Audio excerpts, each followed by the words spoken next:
Welcome back, folks. The link for this article will be in the description as usual. It's by Rookie Said. Alright, okay, almost a third of Brits still don't believe Charles Darwin's theory of evolution. It says in the subheading, in 2019 there are far more Darwin deniers than you might expect, and many Brits don't even know who the scientist was. Right, okay, so he goes on, there's a picture of some chimpanzees there. And he goes on to basically talk about Darwin almost 160 years after he says here, almost 160 years after he defied the ignorance of his time. That's a kind of mad statement, you know, the ignorance of his time. But why were people ignorant? You know, you mean what you're basically saying is that people, non-scientists, had faith, had religion, believed in God. You know, creationists, basically what you're saying there. You're saying they're ignorant. And he apparently explained where humanity comes from. That guy there, he explained where humanity came from. Amazing, isn't it? He did that 160 years ago. We can't tell right now, but we'll go on about it. He goes on to then tell us, this guy, Rookie, goes on to tell us about different polls of people, certain ages don't believe this, etc, etc. And apparently somebody's making a film for children, and that's what they've done, by the way. They've made sure that these books on evolution are in the schools, because that's the game. You tell the children first, you indoctrinate the children with the theory. It's not a proven theory, it's just a theory. You know, there's nothing to prove it. There is no links on any of the science. He goes on to talk about that, and apparently there's some film being made. That doesn't surprise me, that's the way they work. And he also says, worryingly, 9% admitted they had never even heard his name. Yeah. Okay, so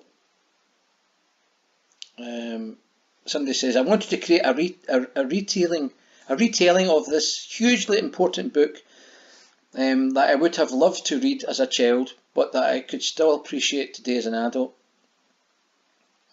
The Natural History Museum said, evolution theory is accepted as fact by the scientific community. You're wrong there. On a level with the theory of gravitation or the round earth theory. See, they're linking that. They've pulled up everything in there together to try and, you know, say that anybody that disbelieves that must be like a conspiracy theorist or something like that. You know, when they talk about gravitational theory, it is still a theory as well. You know, gravity has never been proven. A lot of people forget that as well. Right, okay, so let's take a look at some facts then, shall we?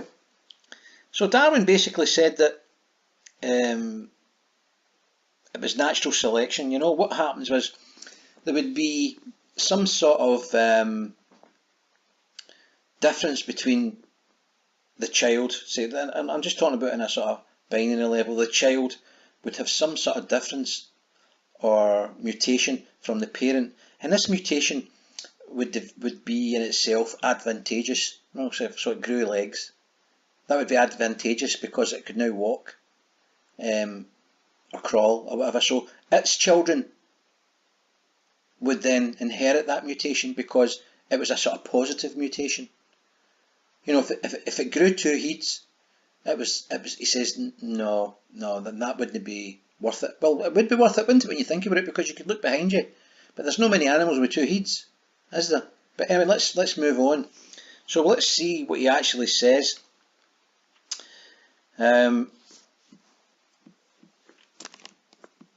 So evolution. So it always had to go slowly. It was never a jump. You know, you couldn't just grow wings for one. One child would grow wings and then the next one. You know, it had to be. You know, something would happen to the backbone, and then there would be a wee bit coming out, and then it would eventually happen to be a wing. But that's the way he worked it out. Natural selection acts only by taking advantages of slight successive variations. It can never take a great and sudden leap.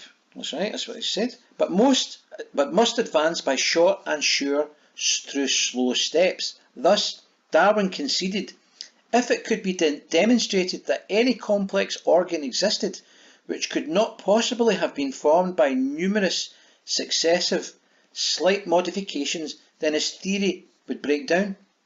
Well, it's 160 years later, and that's actually what's happened. Alright? He goes on to say, such a complex organ would be known as an irreducibly complex system. An irreducibly complex system is one composed of multiple parts, all of which are necessary for the system to function. If even one part is missing, the entire system will fail. So, 160 years later, we've made huge, tremendous advances in molecular biology, biochemistry and genetics, especially genetics over the past 50 years. We now know that there are in fact tens of thousands of irreducibly complex systems. The systems that he said couldn't exist, and that if even one existed, his theory breaks down, right? And I'll just say that again, there are tens of thousands of irreducibly complex systems on the cellular level, right? Specified complexity pervades the microscopic biological world. Molecular biologist Michael Denton wrote, although the tiniest bacterial cells are incredibly small, each is in effect a veritable micro-miniaturized factory, containing thousands of exquisitely designed pieces of intricate molecular machinery made up altogether of 100,000 million atoms, far more complicated than any machinery built by a man, and absolutely without parallel in the non-living world. And we don't need a microscope to observe irreducible complexity, right? The eye and your ear and your heart are all examples of irreducible complexity. Although they were not recognised as such in Darwin's day, nevertheless Darwin did confess to suppose that the eye, with all its inimitable contrivances for adjusting the focus to different distances, for admitting different amounts of light, and for the correction of spherical and chromatic aberration, could have been formed by natural selection, seems, I freely confess, absurd to the highest degree. Now, he said that himself, but I don't think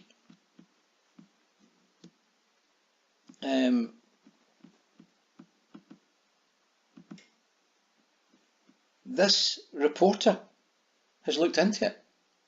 It didn't take me long to find out how science has moved on.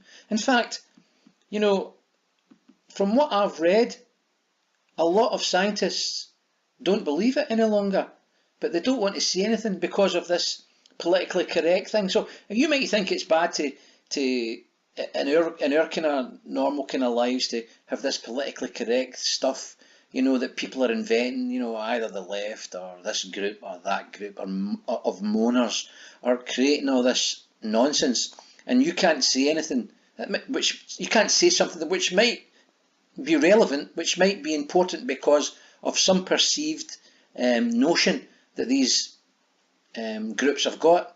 That's the same in the scientific world. These people are under pressure to toe the line, because remember what it said here, the Natural History Museum, that's the authority. That's like that's like the church in the old days. You see, you couldn't talk about evolution because the church was so powerful, but things are flipped now, and now you can't talk about it because of people involved in the Natural History Museum, because they've got careers based out of this, you know. Anyway, that's 9 minutes, folks. I better go. It's taking a wee bit longer than I thought, however.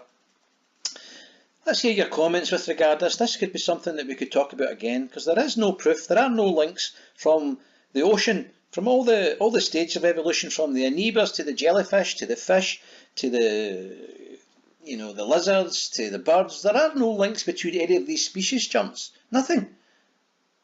You know, people say there's no link between chimpanzees, apes and humans. It's not just that there's no link between them, there's no links at all for any of the species jumps.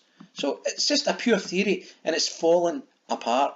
There is another answer and we've yet to find out what it is. Alright folks, it is what it is.